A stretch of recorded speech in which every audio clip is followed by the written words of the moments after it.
போலி இறைவாக்கினர்களை அவர்களுடைய செயல்களை கொண்டு இனங்கண்டு கொள்வீர்கள். முதல் வாசகம். ஆண்டவர் திருமுன் அரசர் யோசபாத்து உடன்படிக்கை செய்து கொண்டார்.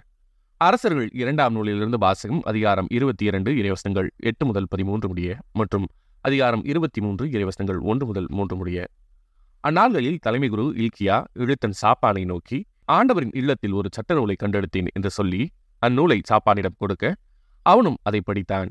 பின் எழுத்தன் சாப்பான் அரசரிடம் வந்து பதில் மொழியாக, அரசே, உம் அடியார்கள் கோவிலில் கிடைத்த பணத்தை சேகரித்து ஆண்டவரின் இல்லத்தில் வேலை செய்வோரின் மேற்பார்வையாளரிடம் கொடுத்து விட்டனர் என்று சொன்னான். மேலும் அவன் அரசரிடம், குரு இல்கியாயினிடம் ஒரு நூலை கொடுத்துள்ளார் என்று கூறி அரசர் முன்னிலையில் அதை படித்து காட்டினான். அரசர் சட்ட நூலின் வார்த்தைகளை கேட்டதும் தம் ஆடைகளை கிழித்துக் கொண்டார். பின் குரு இல்கியாவையும் சாப்பானின் மகன் அஹிகாமையும் மிக்காயாவின் மகன் அகோரையும் எழுத்தன் சாப்பானையும் அரச அலுவலன் அசாயாவையும் நோக்கி, அரசரிட்ட கட்டளை இதுவே: நீங்கள் போய் என்னை குறித்தும் மக்களை குறித்தும் யூதா முழுவதை குறித்தும் கண்டெடுக்கப்பட்ட இந்நூலில் என்ன எழுதப்பட்டுள்ளது என்று ஆண்டவரின் திருவுளத்தை தெரிந்து வாருங்கள்.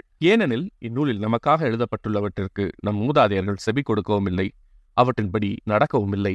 எனவே ஆண்டவரின் சினம் நமக்கு எதிராக கொழுந்து விட்டு எரிகிறது என்றார். அரசரது அழைப்புக்கிணங்கி யூதாவிலும் எருசலேமிலும் இருந்த பெரியவர்கள் யாவரும் அவரிடம் வந்து குழுமினர். அப்போது அரசரும் யூத நாட்டினர் அனைவரும், எருசலேம் குடிகள் அனைவரும், குருக்களும் இறைவாக்கினரும், சிறியோர் முதல் பெரியோர் வரை மக்கள் அனைவரும் ஆண்டவரின் இல்லத்திற்கு வந்தனர். அரசரோ ஆண்டவரின் இல்லத்தில் கண்டெடுக்கப்பட்ட உடன்படிக்கை நூலில் எழுதப்பட்டிருந்த யாவற்றையும் அவர்கள் காதில் விழுமாறு வாசித்தார்.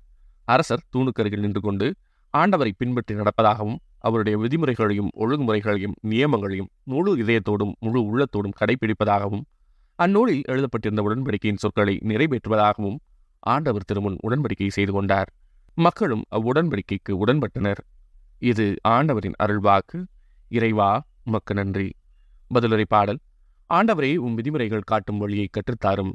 ஆண்டவரே, உம் விதிமுறைகள் காட்டும் வழியை எனக்கு கற்றுத்தாரும்.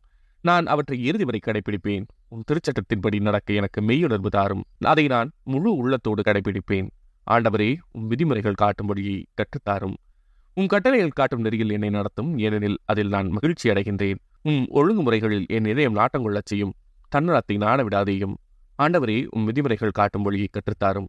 வீணானவற்றை நான் பாராதபடி என் கண்களை திருப்பிவிடும். உம் வழிகளின் வாயிலாய் எனக்கு வாழ்வழித்தருளும். உம் நியமங்களை பெரிதும் விரும்பினேன். நீர் நீதியுள்ளவராயிருப்பதால் எனக்கு வாழ்வழியும். ஆண்டவரே, உம் விதிமுறைகள் காட்டும் வழியை கற்றுத்தாரும். நற்செய்தி வாசகம். போலி இறைவாக்கினர்களை அவர்களுடைய செயல்களை கொண்டு இனங்கண்டு கொள்வீர்கள். மத்தேயு எழுதிய தூய நற்செய்தியிலிருந்து வாசகம். அதிகாரம் 7 இறைவசனங்கள் 15 முதல் 20 முடிய. அக்காலத்தில் இயேசு தம் சீடரை நோக்கி கூறியது: போலி இறைவாக்கினரை குறித்து எச்சரிக்கையாயிருங்கள். ஆட்டுத்தோலை போர்த்தி கொண்டு உங்களிடம் வருகின்றனர், ஆனால் உள்ளேயோ அவர்கள் கொள்ளையிட்டு தின்னும் ஓநாய்கள். அவர்களின் செயல்களை கொண்டே அவர்கள் யார் என்று அறிந்து கொள்வீர்கள்.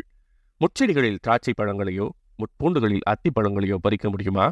நல்ல மரமெல்லாம் நல்ல கனி கொடுக்கும், கெட்ட மரம் நச்சுக்கனிகளை கொடுக்கும். நல்ல மரம் நச்சுக்கனிகளை கொடுக்க இயலாது, கெட்ட மரமும் நல்ல கனிகளை கொடுக்க இயலாது. நல்ல கனி கொடாத மரங்கள் எல்லாம் வெட்டப்பட்டு நெருப்பில் எரியப்படும். இவ்வாறு போலி இறைவாக்கினர் யாரென அவர்களுடைய செயல்களை கொண்டே இனங்கண்டு கொள்வீர்கள். இது ஆண்டவரின் அருள்வாக்கு. கிறிஸ்துவே உமக்கு புகழ்.